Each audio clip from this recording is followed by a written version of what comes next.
A number one winner. A number one winner, you fucking prat. No, I'm kidding. Mm-hmm. I should have a When's the last time you drank from a trophy? How successful are you right now? Yeah, there's a correlation. There's a correlation between those two things. There is a correlation. Fudgie.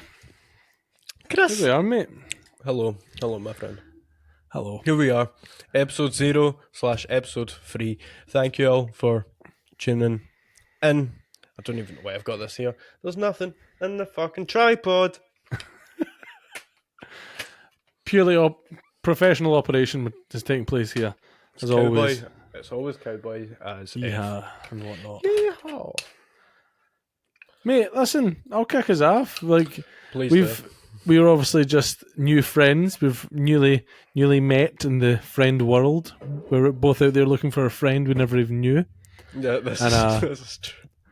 We bumped into each other. It was beautiful. It was very beautiful.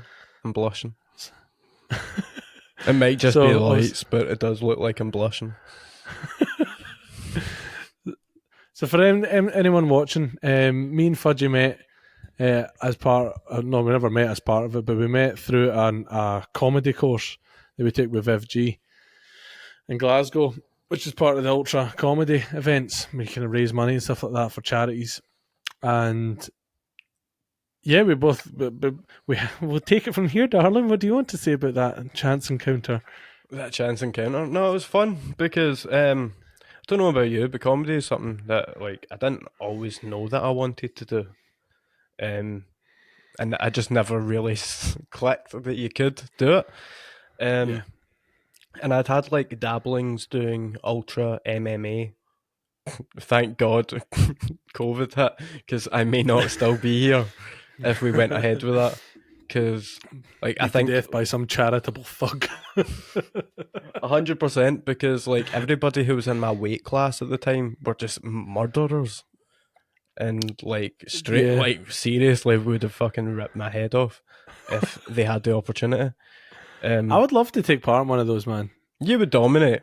I don't think you would be allowed to. Imagine I wasn't allowed to. Nah, you just fuck off, mate. Fuck right off. Like, no, just as soon as you show up, I'm like, no, bro. The Octagon only has so much support. Like, you need to fucking leave this building, please. Get out. 100%. So because of that, I knew of Ultra events, and so did that. I noticed you quite quickly, because not due to your size or anything like that, but your patter and your timing. And I noticed as well, like you had moments of where you came up with jokes, but the timing just wasn't right, so you wouldn't say anything. I was like, oh, he's smart. He clever. I've been told to shut up by enough people, man. I get that, brother. I get that. So the amount of times I'll be talking to someone and they'll be like, "You're thinking of a pun," and I'm like, "You've no idea, man. Can't stop. The damps are asleep." No, I know. See, the thing is, I honestly, I never noticed anyone at the start, man. Like, I was just that far up my own ass, just trying to make sure that I was like, but like, I don't know, like amongst my group of friends are all funny. Mm-hmm. Every single fucking one of them are funny in their own right. But I think of all of them, I was the one who was probably most kind of likely to go into stand up. I think just because of like my confidence and stuff like that, I think I was going to be the one that was going to do it. So out of all my friends, like I'm not even like the funniest friend. Like I have some fucking crazy friends. So I was just kind of at this comedy thing, very aware that everyone who was at this comedy thing, and to some degree, was going to be pretty goddamn funny. So I was like equally like excited to hear new jokes and like stuff like that, and also shitting myself that somebody's gonna rip me to pieces with patter. So I was just quietly sitting there, biding my time, making up my fat jokes. So I honestly, I barely noticed anyone, bro. No, that's valid. We didn't meet my radar until you messaged me, and I was like, "My homie, you do many similar things to me." Look at that. This is true. No, we went in with very different perspectives or like expectations. I did not think I was funny. when I came. Well, kind of, but I didn't really think I was, and because of that, I expected a room full of unfunny cunts who didn't think they were funny, and it was a good mixture, like mostly funny Yeah. cunts. Um, aye, for the most part, yeah, good funny people Yeah, for sure. trying to think if That they was weren't. that was exciting for me, man. It's the fact that everyone came up with some new shit that Mhm, I did not have ready at all. mhm, You know, I was super mhm. intimidated, man. I'm very Mm. easily intimidated for a 6'5" Goliath. It is You know, ironic. but it's bizarre. But in that situation, I could be made to feel very small. So we kind of we met each other through that. Mhm. But did you have any kind of? Well, I know that you did. You had a background in music before you came to comedy, anyway. Yeah, Spill the been beans, mate. the bean shall be spilled. Um, aye, so when did I start playing guitar? Started playing guitar when I was younger. About fuck, I think I had like lessons when I was in like primary 2 or 3 or something, but I didn't stick with them. Big fan of like Green Day and stuff. So I don't know if you ever watched the live like at Milton Keynes 2005 or 2004 for American Idiot Bullet in the Bible thing. But I would I'm watch that. never as specific as that with shit. I would probably maybe seen it, but Mhm. can't Is recall. it, I recommend it. It's a good show, and it's they interlock it with like the making of, and they go to a British War Museum or a bit for like I assume it's British. I don't know, and they see the bullet in the Bible and all that shit. Anyway, um, Cool. aye, so I was hooked. I wanted to do that shit. So learned how to play guitar. Kind of taught myself first songs, typical Good Riddance, Time of Your Life by Green Day. That one. Um, It's the and text then tone in it. you have to. It was like that, and then chasing cars because it was that era. Yeah. Um, and I wanted to be liked. I don't really like the song's good now. It stuck to me. Like to be honest, I like it. I like the song, but it was 100% like me. Um, and then uh, as time went on, got into music via like my dad was friendly with Glasgow ska band Esperanza, so I ended up they kindly gave me opportunities to jump up on stage and play gigs with them, like last few songs sort of things at the end of their sets.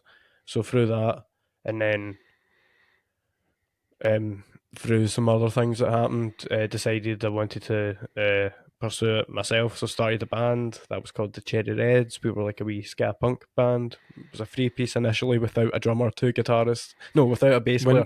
When when was But this? When did you do that this? this would have been, I want to say 2014. All right. Cool. 2014 was when the Cherry Reds were actually Coming up on formed. 10 years ago, son. How'd you feel? That's insane. Yeah, we're probably like, It's yeah, a bit because stingy, innit? what happened was in November 28th, 2013, the Clutha helicopter crash thing happened, and Yeah, my yeah. dad's best friend Mark Opry passed on that. And the last time I saw him, he was always it was at a party round at one well, a party, but I know it was so like a gathering, a gaff, if you will, um, round at one of my dad's friends, and he was there. And he was very much like, play this tune, play this tune, play this, because I brought my guitar. And it was like near the end of the night, he was pissed. I was 14, 13, whatever the fuck, 12 maybe. And I was like, no. And then that happened. And I was very much like, well, I can't ever. Like, I always had that sort of fucking, I don't know, you know what kids are like. And Yeah. so through that, I was like, no, I'm going to put a band together and shit. And aye, that's how the That's a Cherry very Heads cool happened. origin story for that, That, man. that was fun. Not fun, but you know what I mean? No, it is what it But is.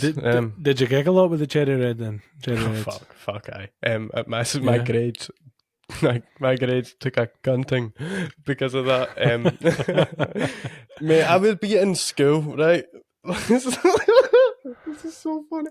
In hindsight, I'd be in school, right? Like French or English or something, right? It wouldn't happen often. There was only one teacher that would like let me away with it, and that was my history. Aye, my history teacher for a wee short period of time. He asked me what I was doing on my phone, and I was like, I'm talking to a promoter because I managed the band also. So I was like, I'm talking to the promoter, and he was like, that's fucking bizarre, but okay, carry on. So yeah, we gigged a lot, mostly always. We don't think we did any gigs outside of Scotland. I don't believe. Yeah, the only gigs I've ever played. Well, I'll come later. But quite a lot of places. We did Dunoon. That was wild. I need to get the guys for the Cherry Reds on to talk about the times we had as a band. That was fucking ridiculous because we were so young, right? And I was quite a fucking straight edge kind of kid, right? They weren't, right? So Often happens, mate. we have fucking some wild stories. So no, we need to talk about that sometime. But we gigged a lot, and I'll just quickly run through this quickly. I left the band in 2016. I want to say, well, we did a EP launch, 5-track EP, Back to the Stomping, the 20s. I want to say the 21st or the 22nd of January 2016. I left the band about June that year. Fucking stupid adolescent shit. Conflict avoidance more than anything. I was just a big shite bag. So I was just like, yeah, I'm out. Stupid of me. One of my biggest just growing a beard helps. Yeah, yeah. I had sideburns at the time. Helps, bro. So I left. So I had sideburns and a mohawk. At the time. I'll put a picture. I'll put a picture. In there. Oh, I regret saying that. Fuck. There you go. Enjoy that one. And gone. Right. Not gone. Still there. In your brain forever. But no, what the fuck was I talking about? So I left the band, grew a beard. Adolescent nonsense. Yeah. Grew a beard. I started to grow a beard, wore a flat cap all the time. I think I still had the sideburns for a wee bit. I started strung out nights. And that was really like me trying to sing like a crust punk, like very American stuff, like very oh fuck, guitar's out, let's do this. I took 2,000 acid yesterday afternoon. All that shit, you know. It was very crust punk and like try to do like acoustic stuff, and I know it was fun, but I enjoyed it. But then life got more in the way. My mental health took a big toll, like a big fucking U-turn in 2019. Ended up dropping out of uni like a few months into it, and then was homeless for a bit. I was doing a BA in commercial sound production. So I done my sound production at college. Aye, you know how it is. Cool. But I preferred college than uni. Yeah. Then I fucked it. It's alright. And was homeless. Like my mental health just took a bit of a toll, and I was off the rails, man. And I was homeless for a bit, and then got into my like I couch surfed for a bit. Pal who we're going to get on the podcast soon, Greg, who does Saint Mungo. He let me sleep in his house, his couch for like fucking a month. Love fucking absolute G. My dude. By the way, he is doing so many gigs during December. I'll put up a thing of his gigs that he's doing, and if you can, I'll try and do like a fucking like thing where it pops up and it goes through all the dates for them. So if you're free any you're of those ambitious, in man, about, I love it. I know I'll probably fuck it, but we'll see. I'll I've do heard this his tonight. music on YouTube and I like it. So there, It's have good. some Go of and see. that. Go and see him. He's not only a very very fucking talented musician, and also check him out on Spotify, but also a gem of a human being, and a And he's good sexy at bastard origami. at that. Fucking all round good snappy dresser, mate. Doing well.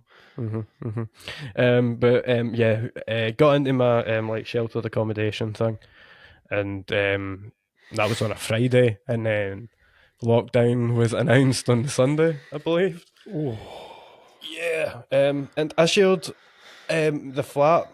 It was like a shared flat accommodation thing, so it was like a bunch of flats. Which, by the way, incidentally, I saw in the Tune the Fat pilot. Seeing the Tune the Fat pilot, I believe it's the Tune the Fat pilot. There's a sketch where they're out the back of some flats and there's like washing lines and shit. right. I'm pretty sure that is what ended up becoming that homeless unit. Like, I recognise the fuck out of it. It's spit ding. I'm pretty sure it is. I'm not going to say the location of it, but I noticed it and I was like, huh. So that is what that used to be. It used to probably be owned, or either be owned by some company or whatever the fuck, but now it's owned by that charity or whatever. Mental. Do that. But it was a shared flat. I shared a flat with a Somalian guy. Lovely guy, barely spoke any English, but so it was awkward. It was fun. And then I sorted things out a wee bit. Spent the next few years. I moved down to North Ayrshire. I lived there for a bit. Then I fucked it again. So I came back up to Glasgow and uh, felt the bite. Felt the sort of like, oh, fuck. I'm not getting any younger here. And Yeah, it sneaks up on you, mate. yeah, and I've for the past few years I've worked behind pubs for shitty companies, for not the best boss. Some of them were alright, some of them weren't, some of them just fucking business comes before humanity. But hey ho, people prof over people, all that shit. Capitalism does be a bitch. But hey ho, I don't judge them or hold anything any fucking. No, everyone's got their own wee demons. That's the fun bit. It's a fun choice, man. But no, lost a few jobs. So at this point, I'm very much like, fuck it, we'll go full force. I've written this year. I've written about 20 songs so far, I think, which is for someone that hasn't written a song since 2017, pretty solid for me. Started doing stand up with the Ultra course, and that's where everything started to change. That's when things just started to click in place, and I met you. We started doing the podcast. We started to we're both doing stand up now. I've started to gig more with music. My gigs are better because I don't just go in between songs. Don't just go. That's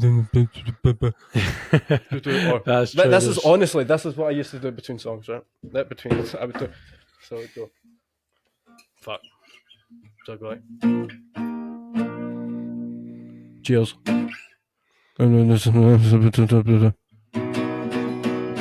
Like genuinely, man, it was fucking embarrassing. Well, if we step back a bit, right? Yeah, what the fuck made you go in for the comedy course in the first place? Oh no, I don't want to talk about that. Okay, no, I'm kidding. I'll talk about it. Well, see, like obviously, there's the plectrum. I'm good at deflection, aren't I? I'll cut that you out, can really take your pick. Whee. Yay! I won't cut that out now. Yeah, you fucking prick. No, I'm kidding. Oh, you fucking prick. No, but when, like, so when I transitioned from, well, when lockdown happened and I was in that place, that sheltered accommodation for about a month before I ended up moving down there with my girlfriend. We went down there. What's I try to say? A big thing about after I had like you have a bit of a mental fucking episode like that. Don't know really how to describe it. Yeah.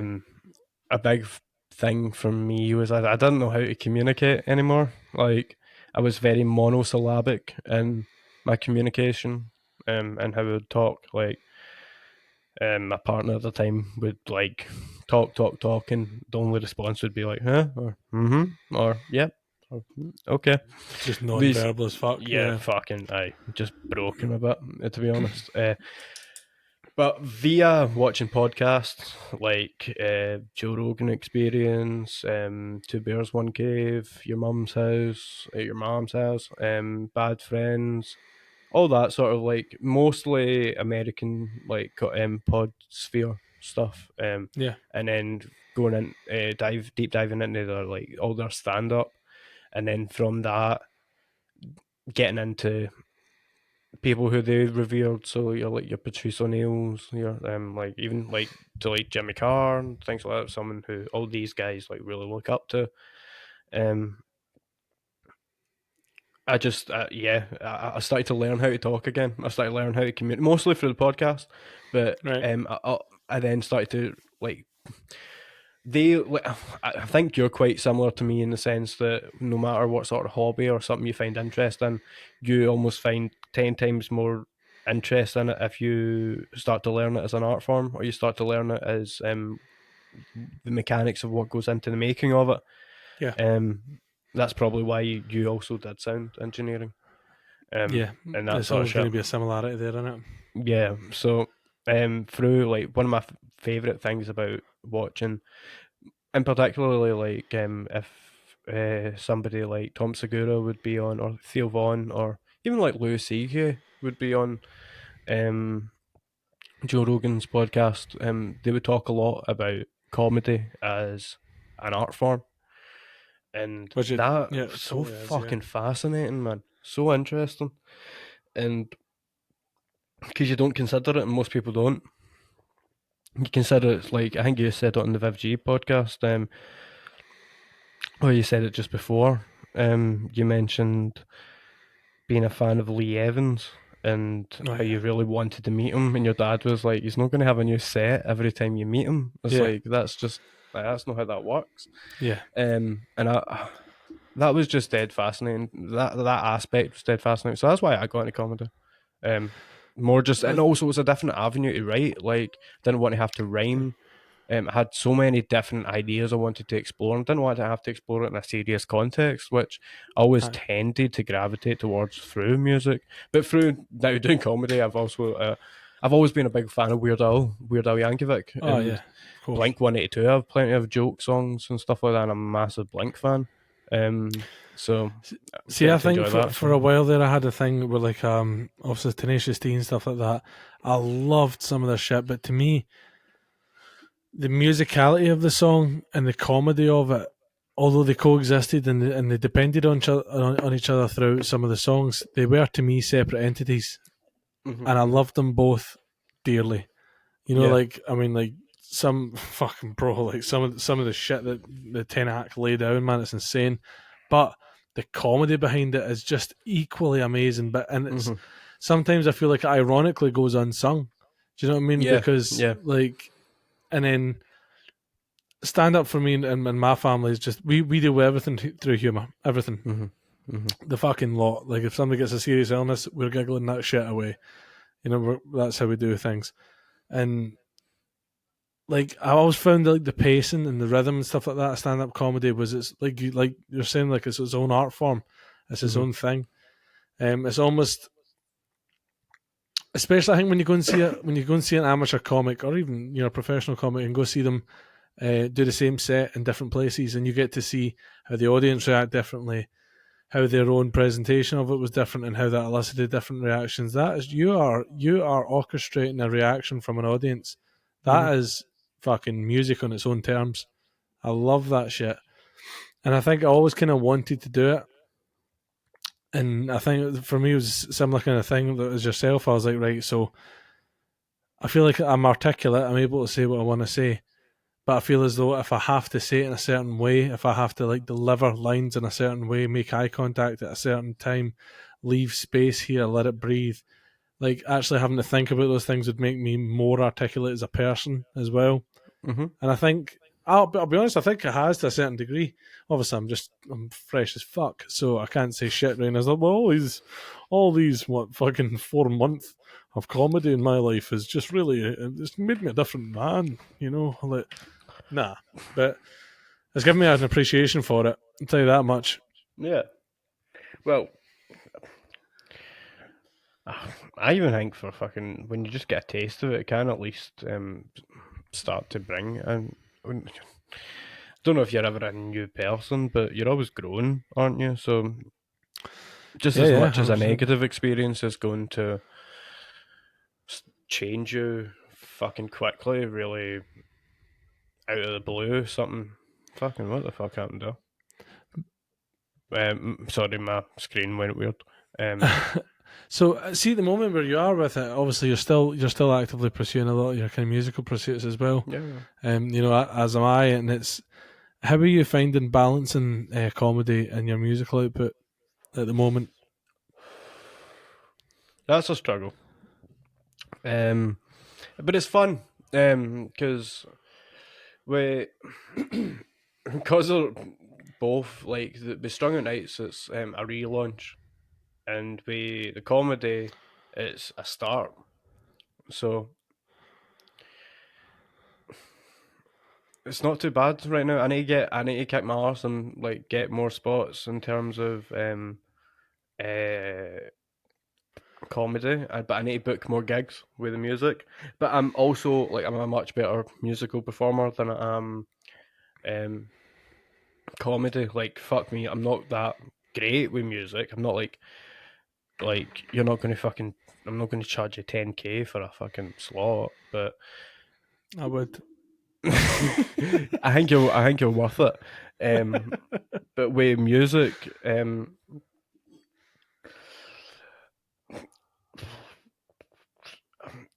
I don't think I think you'll at least fucking you wouldn't fucking want to walk out if I started playing a tune necessarily unless my content really offended you, which is a possibility. Yeah, sometimes I guess. Yeah, but that's just the I nature guess of I guess that's kind of the same as a comedy, isn't it? Though, like yeah. I guess that's one similar. Is there any other kind of similarities you pull between your musical performances and your comedy? Do you Mhm. think? Mhm. I broke a string in my last gig, so that invited a lot of opportunity. I've yet to Oh, talk about nice. it on stage. The next time I do a gig in Paisley, a comedy gig in Paisley, I'm going to talk about it. But what happened was, well, I might talk about it. I was about to sing a song that I'd written about an impending war, and I wrote it when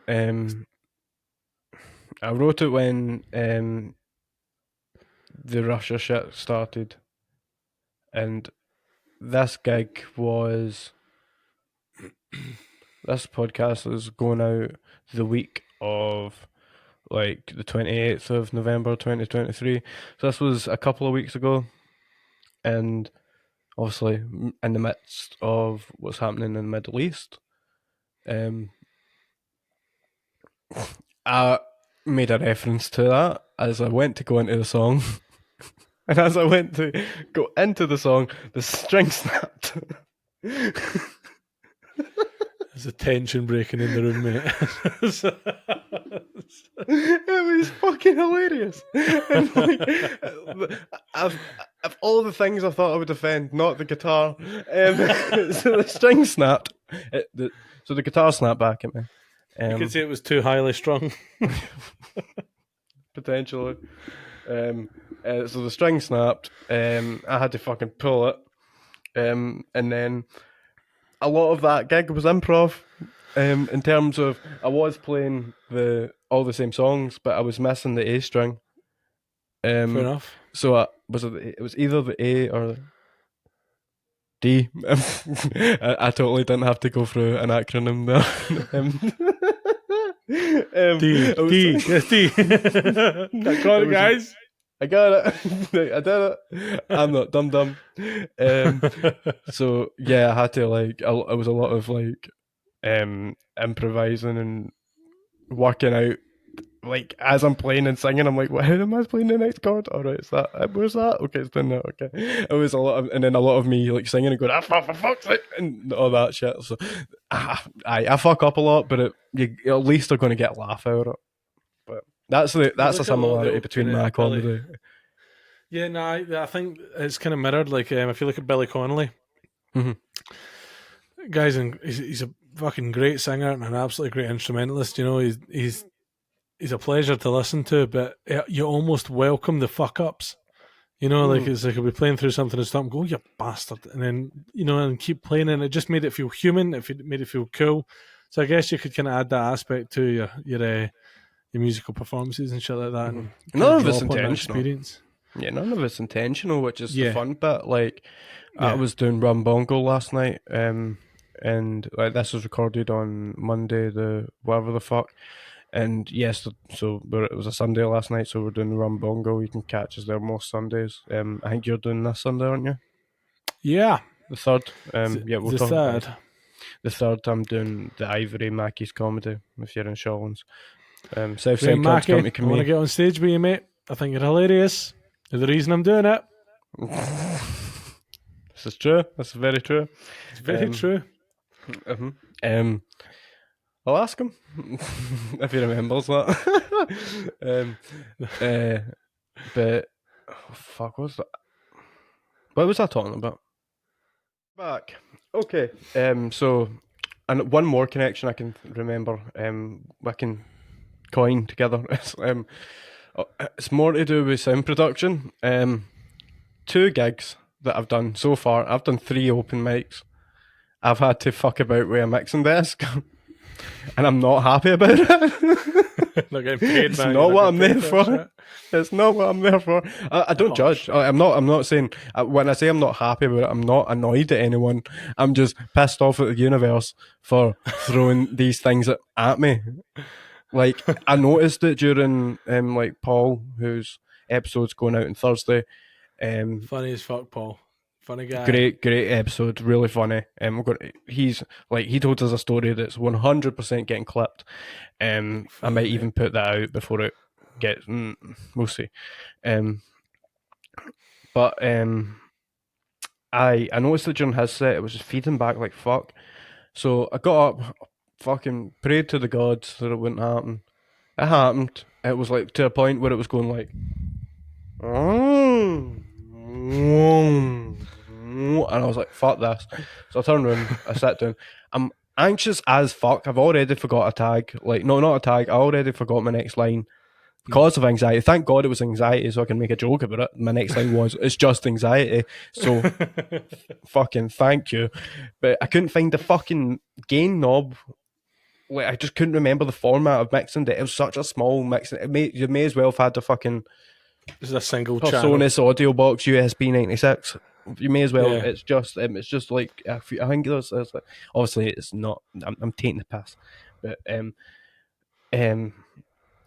there's the gain knob at the top. I couldn't fucking find it until I did, and it was like set to 50, which you don't need. I'd much prefer you just fucking put the gain to like set it to like fucking what 8 o'clock and have everyone just circle fuck at the mic. Like, I don't care about that. Like, don't have me having to look like a prick, making Yeah. me do 7 minutes instead of 5. So it's I need to fix it. And it was the worst. The worst one was at the keg. I must have looked like such a wanker because when I got in the mixing desk, it just wasn't set. I don't know how it was set up. It was weird. Mate, you understand this. I was bringing down levels on the EQ, and it was causing feedback. Like I was applying high pass filters, and it was causing feedback.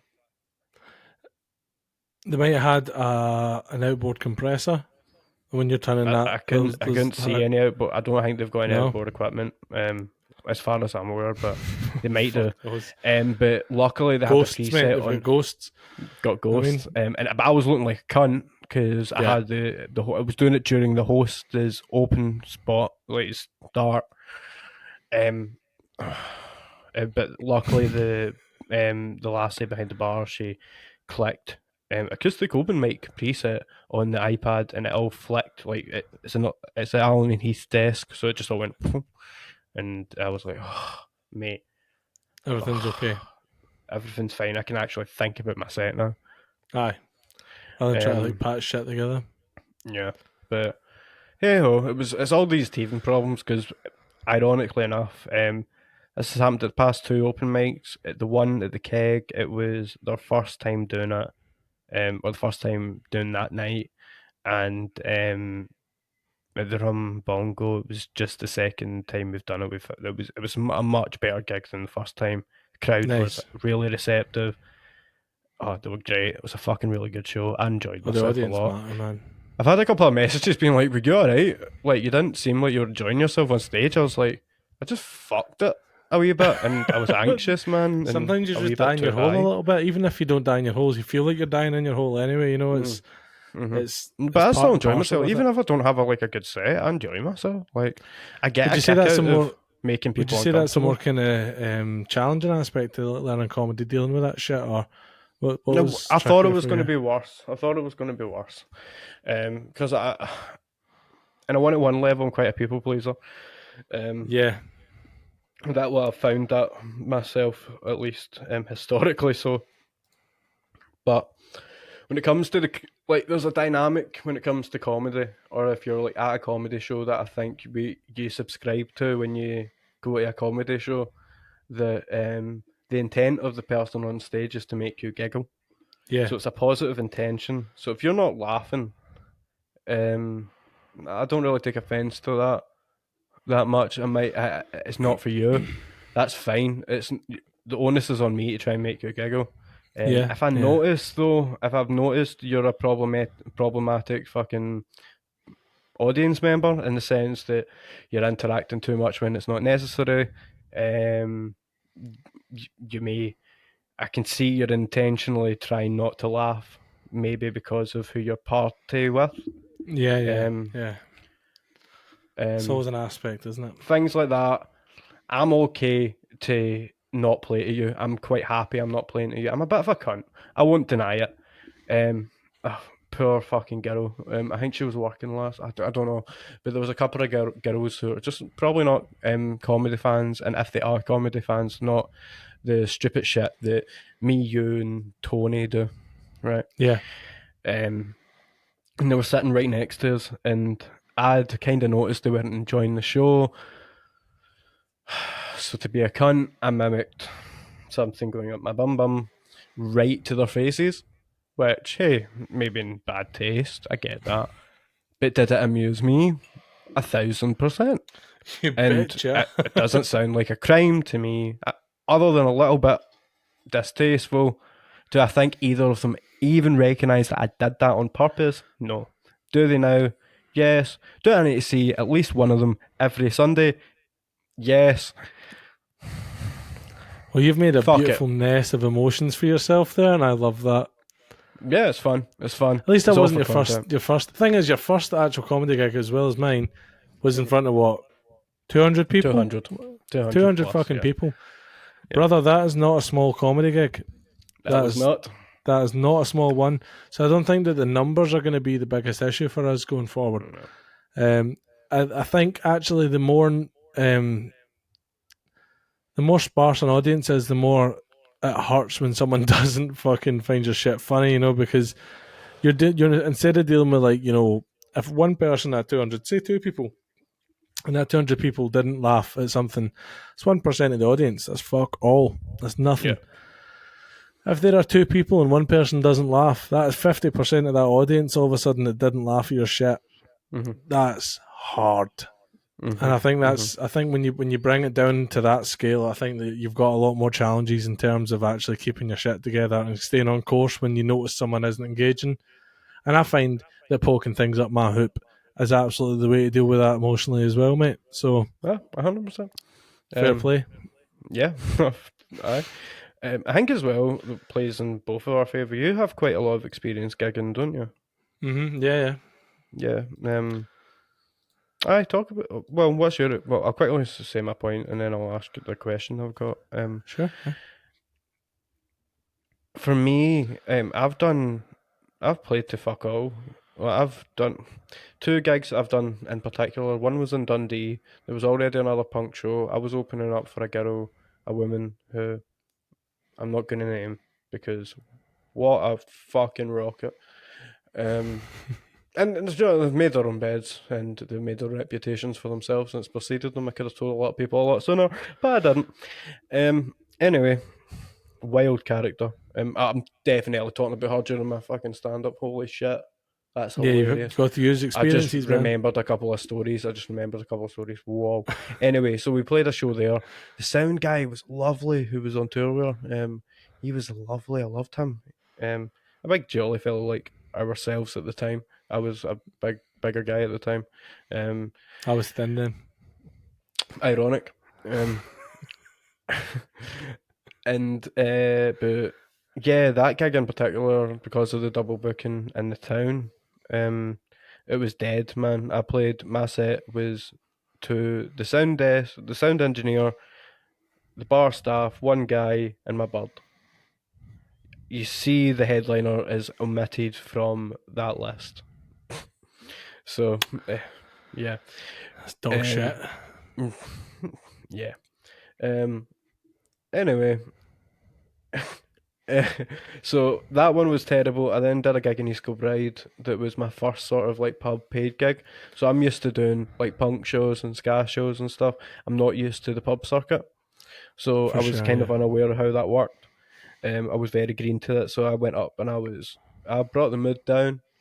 This is quite a fucking, I wouldn't say rough and tumble pub, but a working class.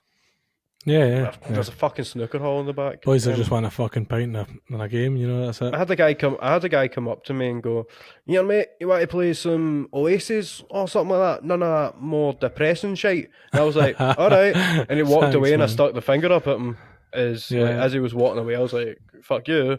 And my dad afterwards was like, "You're going to no do that. You might get jumped." After which we nearly got jumped because Yeah.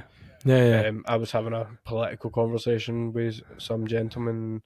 He did not like my opinions, and he was like, "Do you want me to build you a boat and get you the fuck out of this country?" And I was like, "Aye, sure. If you can." I don't think you're capable. You can't even build decent credit rating. All right, What the fuck you build me a boat? What are you talking about?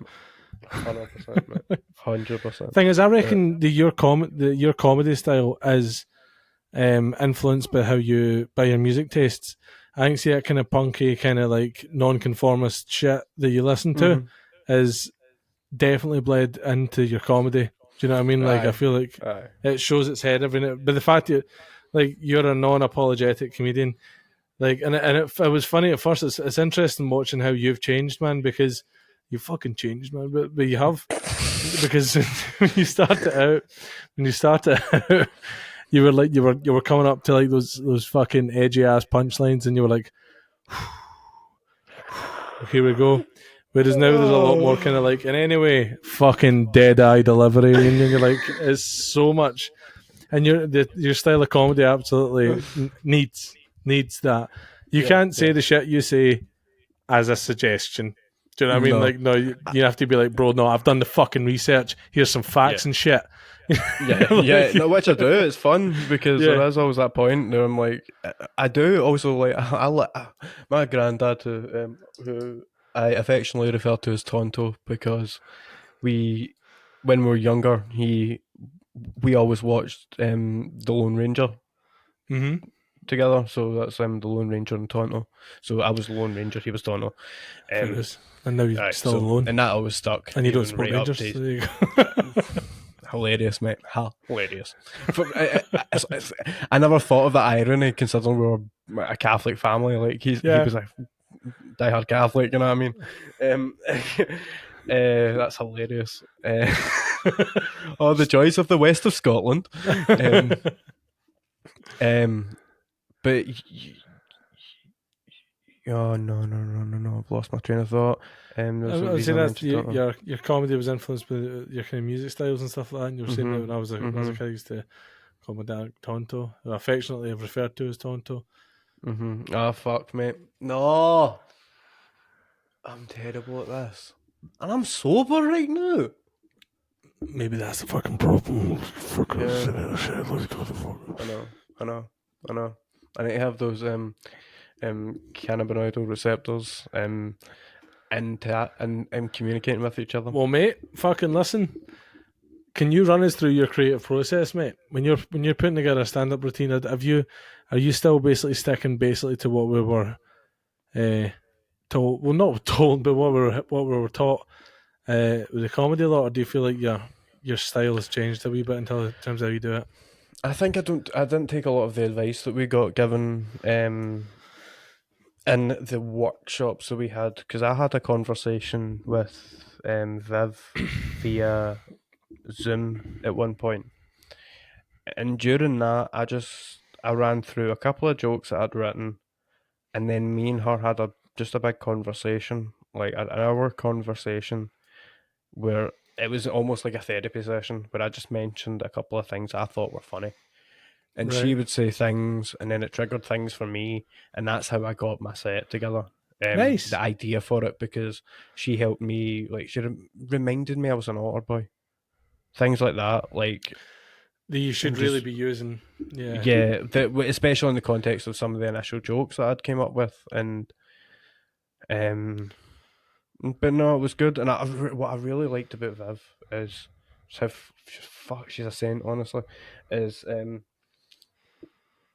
I had a joke that was I ended myself. I'm not going to go into it because I want to bring it again. I believe in the joke.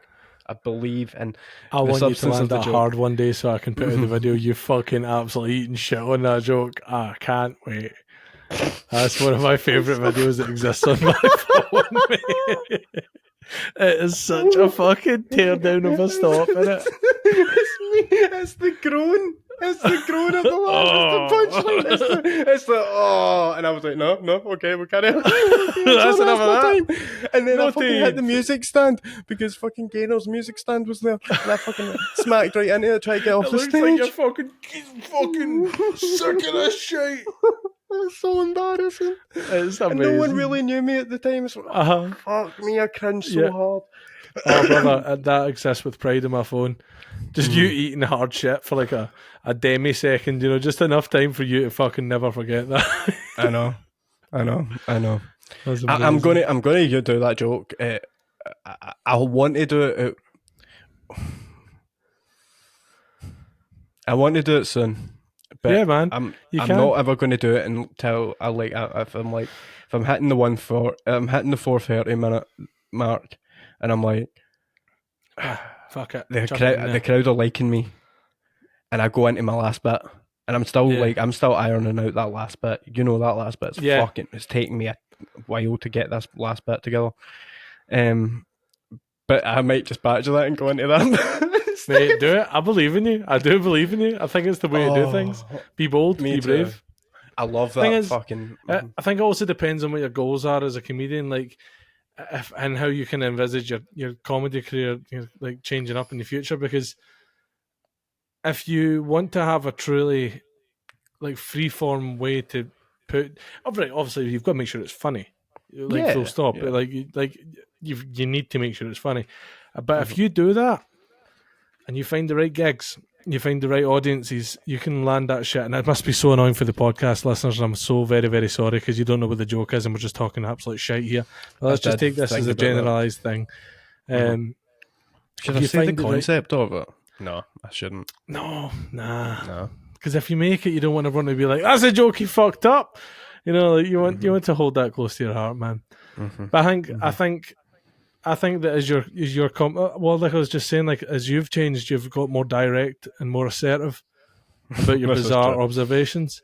Yeah. And do you know what I mean? So yeah, like I think as you continue to develop as a comic, you're going to find a place for that, and you're going to hammer that nail in so fucking hard that it's going to be one of those things that like, oh, I can't be like, no, no, I don't agree. That's what I fucking hate, man. Like, I'm sorry to interject, but there's a comic that I've seen a couple of times, right? And I like them, right? I like them as a person, and I quite like them as a comic. I can see their potential, and that's so funny coming from somebody that's like just started. But as a layman, I see their potential. Yeah. There's someone that isn't like, if I was somebody that was a few months ago, I'd watch them and be like, but I can see where you come from now. I'm a bit more, I can see where you're going because sometimes it's more their delivery than anything. But their jokes 9 times out of 10 are fucking hilarious. Brother, I've done it again. What was? Aye, yeah. I remember. Sorry. That's so stupid, man. You're a fucking nightmare, man. You know that? I would know. fucking hate to be you, man. Just fucking clinging onto tendrils of conversation as you try to sociably bump yourself past everybody. Like, that's what I was thinking, mate. I don't know what the fuck I am talking about in the slightest.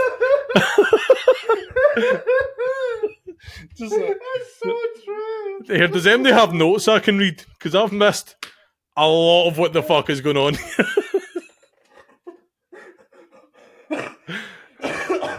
Oh Christ! But my point being, well, it's it's that person. They'll say a joke, right, and then after they say it, sometimes it doesn't land, and half the time it's because it's an edgy joke, and they'll always fucking back out of it. Yeah. At the end of it, no, that didn't happen, and I was like, no, you're fucking ruining it, man. Own it. Aye, exactly. If they think that actually happened, that's on them. That's okay. Aye. It doesn't matter what they think of you. They might not come back next week. It's okay. That's okay. 100%. Maybe they can't fucking Shakespeare. When Shakespeare wrote fucking Macbeth, he wasn't actually insinuating that there were indeed 3 witches rocking the hoyle bobble, toil and fucking trouble and whatnot. Like, he puts it out there as an art form. It's the same for comedy. It's the same for a song. Mm-hmm. I listened to a song the other day. It's called Olivia, and it's a fucking belter of a song. Treat your damn self.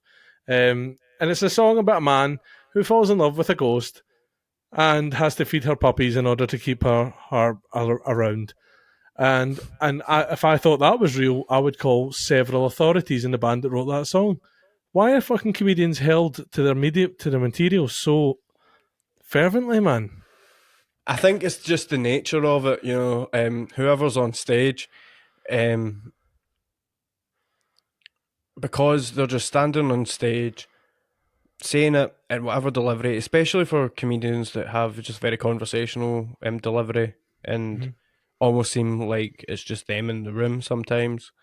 They get held because it seems conversational, because sometimes it seems like they mean what they say if you just look at it as a single layer, whereas a lot of people don't put into the consideration that it's comedy. A lot of things it's said for the effect of inciting laughter.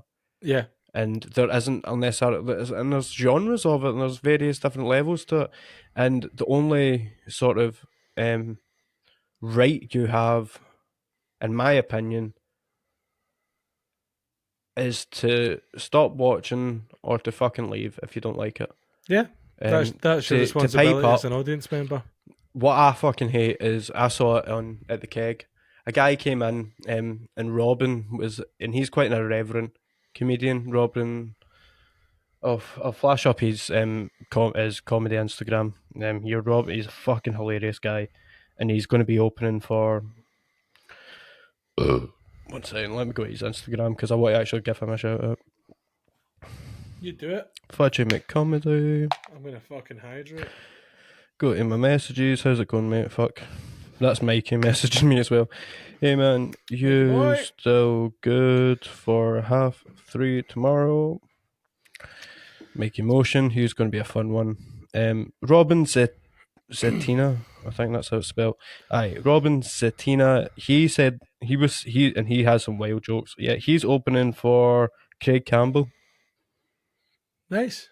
Which will be awesome. He's doing quite a few dates with him on his Scottish tour. Good man. The Scottish leg of his tour. But no, he was saying a couple of jokes, and an older gentleman came in during his set, interrupted during his set at the start, and then got a drink, took offence to some of his wilder jokes, which, by the way, intelligently scripted and intelligently put together. Yep. I was in fucking hysterics. They're great jokes, and I'm willing to die on that hill. Great guy as well. Seems really nice. Had a really lovely conversation with him through Instagram the other day. Great guy. Got some good ideas. I think he's going to be doing a comedy festival show in March. I'll tell you about that a bit later because I don't know how much he wants that All spoken about. But I'll need to fucking message him now. Take a note of that. Message from. Yeah, but that guy just wasn't having that shit at all. He wasn't fucking having it. Saying he's an arsehole. Got a refund for his drink and fucked off. I kept on asking the barmaid if he could say it, and what a cuck of a human being, by the way. Can I say something? If you're going to say, if you're that much of a prick and you're going to say something, just fucking say something, you absolute pussy hole. Just say it loud, seriously, brother. Man. Stand behind your goddamn words. I lost respect for that guy. Genuinely. She says I could say it. She says. Like, no, bitch. Say that shit yourself. Yeah, exactly. But no, he fucked off, swearing, I'll never be Mac. Pure arsehole. Beautiful promise. I had a good conversation with him afterwards, told him about it. He's like, I didn't even notice him, mate. And I was like, well, you know it's your effect. Like, you have been banned from a comedy club before, so you do know it. He's like, no, I get it, but and I was like, nah, fuck them anyway. Like, he's a style of comedy that I don't think Glasgow sees as often as it should. And it's fucking hilarious. I love it. I love his stuff. And there's a reason Craig Campbell's bringing him out on tour. You know what I mean? So that's the thing. I think I do need to cut this. I because I think he wants to talk about it himself. But that's fine. It's okay. Right, I'll slip in with this. Are there any like specific comedians who are like your fucking cup of tea who made you want to try this? So Frankie Boyle is the obvious. Grew up on him, heard his stuff way too young. But yeah, I feel you have this cadence sometimes, you know, like. Do I? Yeah, sometimes you fuck. Like. Okay, not in a bad way. He's not copying you, Frankie. Chill the fuck out, man. No, he's like, you have a very, very relaxed way of saying things. You know, like you always bring it down and then bring it up at the end. You know, but it's very sing-songy, your kind of performances. It's a lot like Frankie. I can see that, and it's probably is like just that way because I was playing fucking Grand Theft Auto and watching Frankie Boyle in primary school. Man, I shouldn't have been, but it was. I think a lot of us were, he was a big thing. Then randomly Lee Evans. I have watched. See, do you know the special he does when the intro and the cartoon of it, the sort of theme is it is him as a chimp? Yes. Or him as a primate. It's that special specifically I watched. Sorry? I think it's at the Different Planet Tour.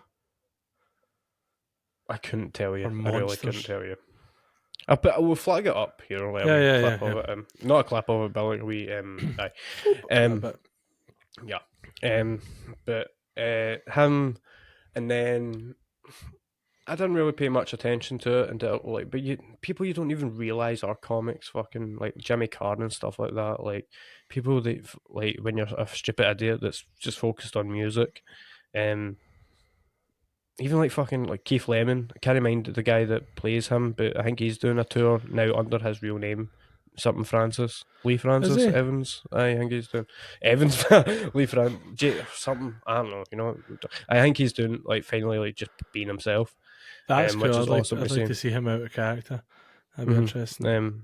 I think most people just want to see Bo Selector again, but it'll be so interesting to see him. You know, because I think a lot of people expect allegations to come out about him, but I highly fucking doubt it, considering how friendly he is with so many high-level female people in the industry. Like, I just doubt it. The guy's just a fucking ally. Do you know what I mean? It seems that way. He's just out here fighting a good fight. And he's fucking hilarious. inappropriate, offensive, and irreverent, but a genius, and from what I can tell. Amazing. But maybe I'm a fucking idiot. Who knows? Do you feel like you draw? Obviously, if those guys are like who you watch and stuff, like obviously you're going to draw inspiration from them. 100%. I think that. Do you can you see in your own acts and stuff like that where those influences are, or do you just think that they've kind of bled into your personality as in general? Two people in particular who like are who I know for a fact have influenced me to do comedy, and I think the second one in particular has affected my style a lot. As much shit as he gets for being a stand up, Joe Rogan's stand up made me realise I can talk about whatever the fuck I want to. Yeah. Um. Support. You can go for it. Yeah, like because he like the way I discovered Joe Rogan was through conspiracy theories because I grew up really interested in them, like JFK, all your classics. I was fascinated from all that shit, UFOs, you name it. So it was through all the ancient alien stuff and then ancient archaeology sort of shit I was reading into. 1 year, and then I found his episode with Gary Hancock. So through his stand up is how I've discovered that. But Tom Segura in particular, the cleverness of his stand up and things like that made me really like his. I'll do a comparison, right? They both Mark Norman and Tom Segura did two specials. Did a special each this year, I believe. Right. And I might be getting this wrong because I watched these both back to back and intoxicated, so I might get this wrong. But from what I can tell, is from basics, Tom Segura, like his set was like boom boom boom joke, boom boom boom boom boom. Like there's loads of jokes in these boom boom booms. Yeah. But boom boom boom joke, boom boom boom boom call back to that joke, boom boom boom joke, boom boom boom call back to that joke, boom boom boom call back to the previous joke. There's a lot of those. Whereas Mark Norman's was just, his style is quite a lot of like one-liners, quick stuff. He's always getting punchlines in. And he only had one. I only noticed that he ended his set. He ended the special with a callback, and it was only one. And as much as I love Mark Norman, like I've seen Mark Norman live. He did Glasgow. I know the Glasgow show. There's fucking drama. Well, not drama, but online discussions about it.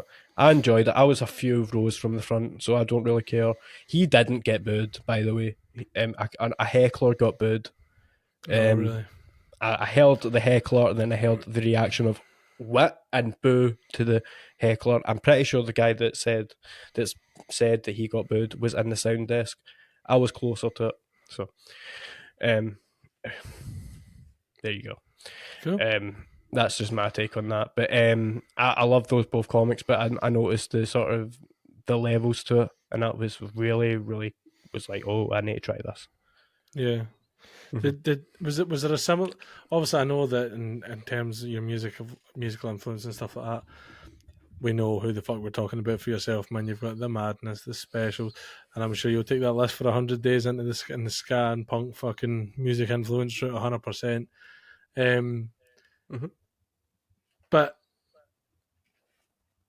was there specific ones that had a musical impact on you and how you write stuff as well?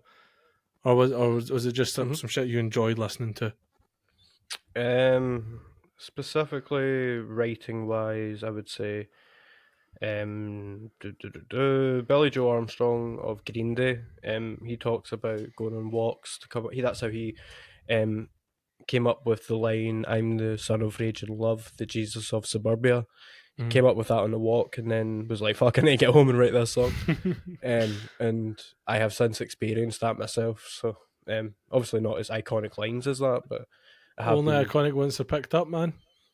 I think I was walking somewhere and I thought of the line of I shoot my shot but lack precision. If I keep this up, I'll end up in prison. And I was like, fuck me. That was a nice rhyme. I like it. And so, I liked. So I was like, shit, I need to get home and write this song. And that became 2 Day Hangover. So that was fun.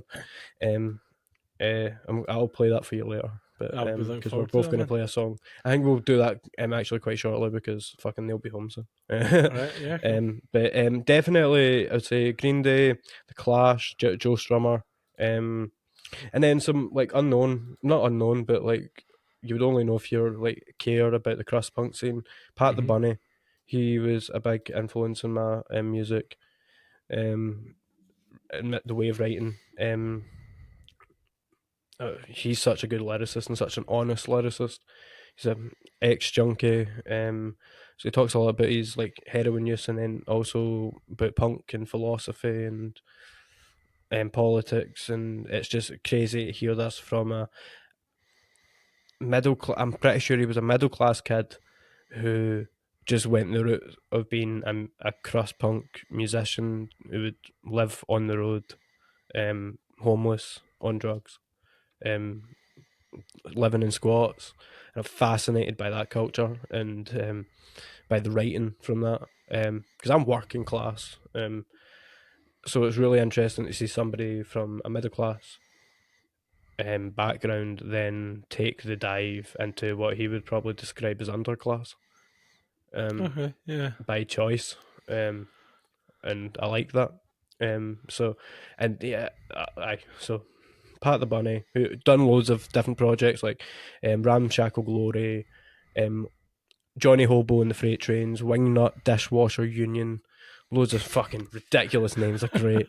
Um, um, I like one of the lines of a song called Na Na Na Na Na Na Na Na Na Na, and it's I don't believe in punk. I don't believe in bosses. No, I don't believe in cops, bosses, or politicians. Some call that anarchism. I call it having a fucking heart that beats. And like, just even though I don't 100% necessarily adopt the anarchist point of view anymore, Yeah. I love that. Just brazen honesty and conviction to your ideals like that. Yeah, it's cool. And also, 100%. no matter if it's punk, if it's hippie or whatever, the core value of it is love, generally. So Love, love, that's love, what's most brother. important. Love, love, love. You know it. Is that?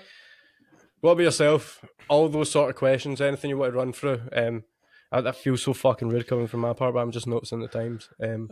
What's your Sorry. background? So when did you get into music, and why did you get into comedy? Oh, bro, right. Let's streamline this shit for our friendly, lovely viewers, eh? What we could Um, definitely do is I'll tell you in a minute. yep. Um, man, when I was a young kid, I showed a bit of musical aptitude. My parents, it's going right fucking back here, but my parents used to tap out rhythms, and I would tap them back to them verbatim. And Mhm. it happened a couple of times by accident. And then they went, "Hold on, is this legit? Is he picking this shit up and actually, internalizing what the fucking rhythm is and stuff like that?" Aye. So yeah, but no, apparently I tapped everything back and stuff like that. So they were always kind of thinking, right, we'll try and get him into some kind of music. It's obviously a thing for him. So we went to primary school. My big brother Scott was a musician. My big brother Ryan he wanted to get into music so badly, man, but he found himself going into sports and stuff like that. So he was very different as well. And I just always had the bug for music. So it got to the point that my big brother had a guitar in the house, Yeah. and but it was your big brother's guitar. You don't just walk in and fucking play that shit. That's how you get an ass Yeah. Yeah. whooping. So I found 100%. myself, I found myself going a different route. I started playing fucking guitar. No, started playing clarinet when I was in primary school. Joined the orchestras. I went to Hamilton Town Orchestra and I was there for a while, but I did not enjoy that environment, man. It felt. Yeah. I don't think I had the perspective at that point in my life to be able to look at how good the overall effect of all these instruments playing these weird little fucking pernickety parts would be. So I Hundred never felt like I was part of something bigger. I just felt like I was bored at my tits with a fucking clarinet between my teeth. Yeah. So, and not many of the folk I listened to played clarinet. Do you know what I mean? Like, I enjoyed Acker Bilk and shit, but that was the extent of that. Mhm. So I found myself stepping. My big brother Scott went away for work experience with the army as part of school, so he left his guitar behind, and I just raided that room, man. I just walked in and started playing. So, Yeah, 100%. No we more went ass to whipping. 100%. It was ass whip free, brother. That was ass whip free guitar time for Chris. I love So it. I went in and started loving that a little bit. I just practiced my own shit just constantly. I never went to any lessons of that. And then we went across to Australia, and the woman that was dating my uncle at that point had a daughter called Jagger, and she had a guitar as well. And she was really good in guitar. She was taking actively at that point taking lessons and stuff. And I think she taught me how to play "Here Comes the Sun," and I was hooked, absolutely hooked. I went home. I just lived to play guitar, man. So I played it like fuck for a long damn time, all the time, pissing everyone off around me. I broke so many strings and fucking did so many weird things with guitars. It was unreal. I just went through the whole shit. Never took any lessons formally or anything like that at all. And for there, I picked up bass, banjo, ukulele, mandolin. Just anything with strings on it I could play. And then eventually I learned keyboard and stuff. And then I started singing, and I met my friend Scott, who's my best mate. And he's a fucking gem of a human being, isn't he? Big shout out to Scott. Big shout out to Scott, mate. Scott has an incredible voice, a real talent. He comes for sing. He used to sing karaoke with his dad all the time, so he can really zero in on melodies and shit. And he is solid as fucking rock when it comes to that. That's awesome. And I started working with him. We started a band together called Sand and Sea. I don't know if it's coming the right way. Sand and Sea. We got matching tattoos because we're homosexuals and we love each other. And it was dead cute. But no, man, we've been making music for years. But recently, I feel like our style has changed a lot. So we've recently rebranded because also. Do you know how hard it is to find a band name on the interwebs and it has an ampersand in it? S ampersand S, Sand and Sea.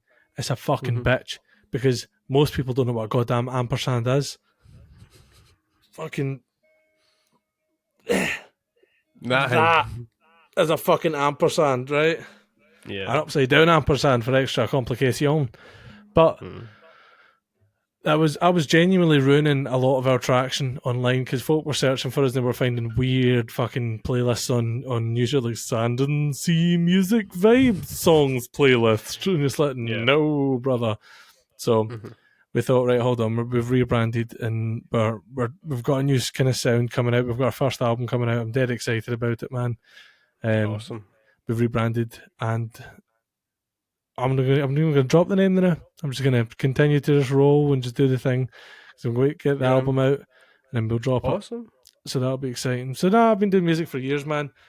In terms of comedy, bro, Lee Evans, Eddie Izzard, fucking Billy Connolly, Joe Rogan, all the same kind of greats, there are some people out there that have wrecked my face with laughter, and all I ever wanted to do is try and do the same thing to other people.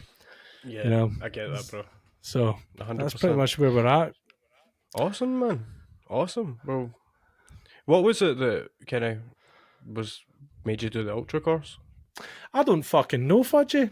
I don't know, mate. I was saying this to Viv on our podcast with her, and I genuinely mean it. I don't remember signing up.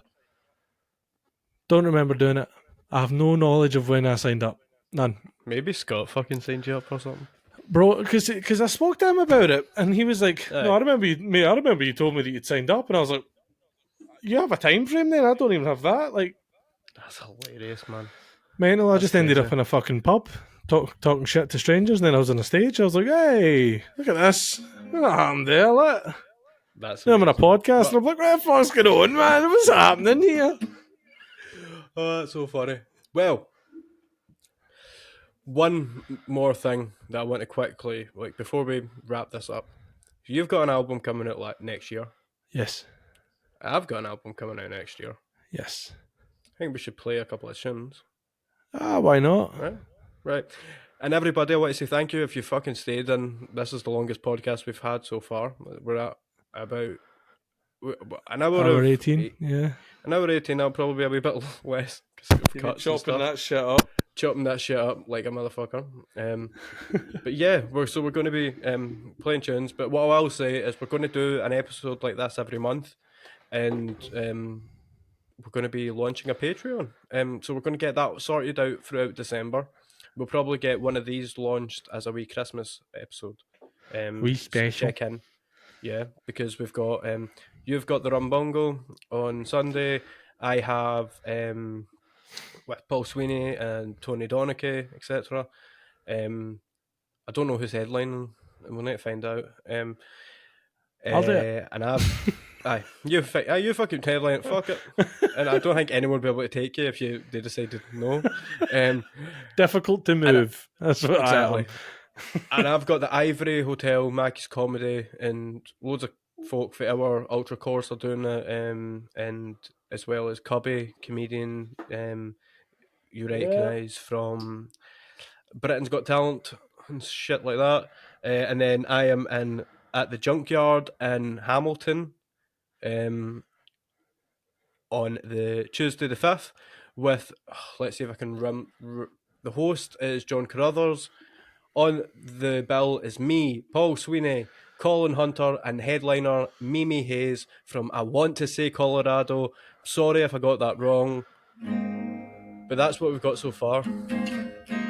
So I'm going to play a song. Play us off, brother. My next, for the debut Strung Out Nights album, potentially going to be called Thanks for the Honour, Sorry for the Trauma. This song's called 2-Day Hangover.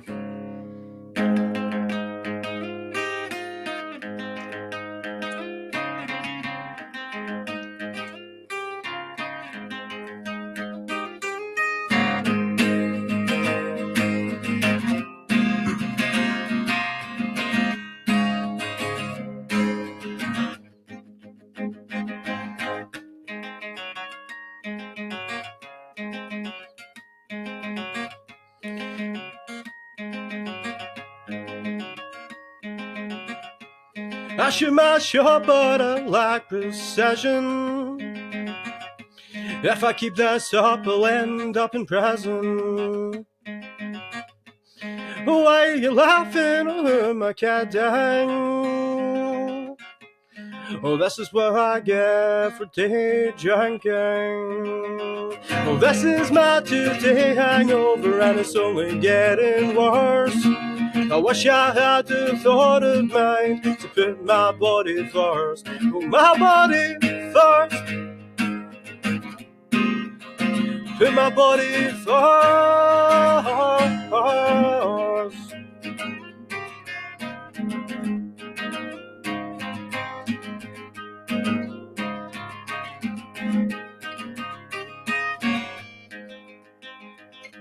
I skipped out a verse, but that's for the betterment of everyone. We'll just do the bridge. I got a text saying that it's over, and I wish that I was sober. Oh, my head's aching and my heart's breaking. I can't believe what this night has taken. I got a text saying that it's over. Well, I wish that I was sober, 'cause my head's aching and my heart's breaking. I can't believe what this night has taken, 'cause this is my 2-day hangover, it's only getting worse. I wish I had the thought of my mind to put my body first. Well, my body first. I gotta put my body first. Oh.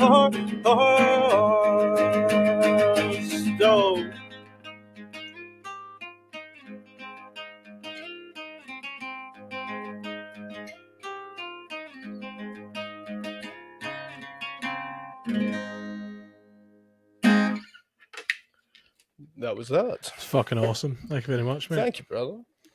You want to play? I need to find a capo, but I'll play as a little something. Okay, but that's sweet. Awesome. Well, this is a song that I love playing, man. It's called Rivers of Gold. I wrote it with my friend Scott a wee while ago, so here you go.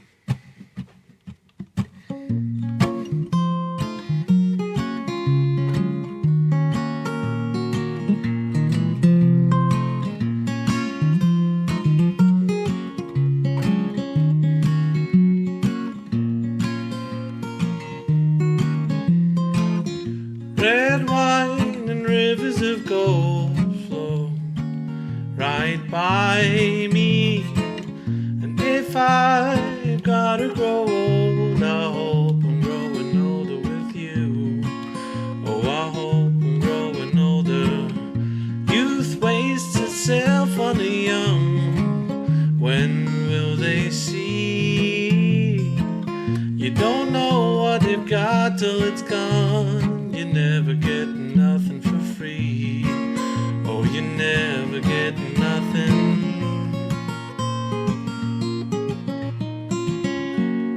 Don't tell me.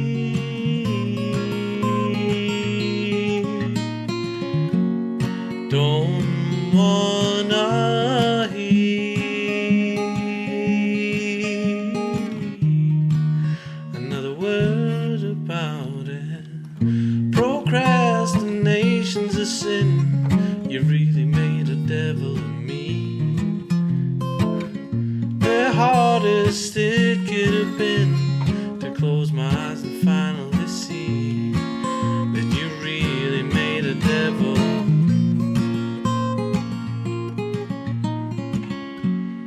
Don't tell me.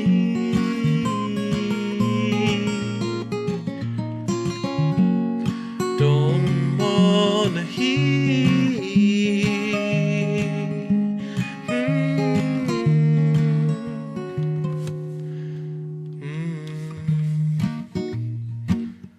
Can't wear us down,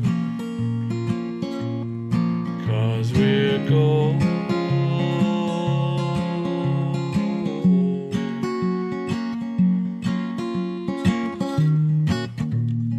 This old town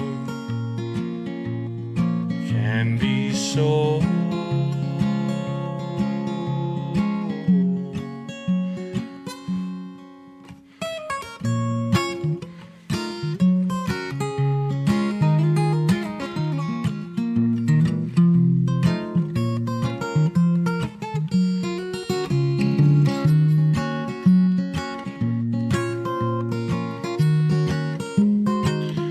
red, white, and rivers of gold flow right by me.